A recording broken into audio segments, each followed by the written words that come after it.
West Virginia 11th House of Delegates District Republican candidate Jeff Sandy hosted a campaign kickoff dinner tonight at the Parkersburg Country Club. Trained as a forensic accountant, Sandy previously served as Wood County Sheriff and a Cabinet Secretary of Homeland Security under Governor Jim Justice. If elected, Sandy says economic development and job creation would be his top priorities. He says he wants to create opportunities that encourage younger generations to stay in West Virginia rather than pursuing careers out of state. Sandy also says his experience as an official in Charleston will help him hit the ground running as a lawmaker. I know where every committee is. I know where every room is. I know a majority of the delegates and the senators. So my first day I can go in there, there will not be a learning curve.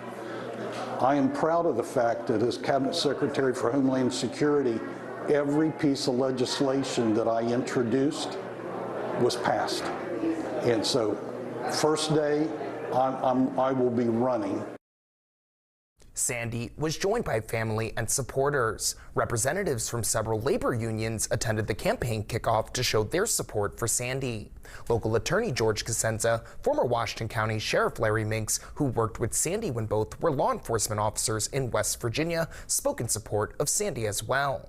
The 11th House seat Sandy is pursuing is currently held by Bob Fehrenbacher, who is running for State Senate in District 3.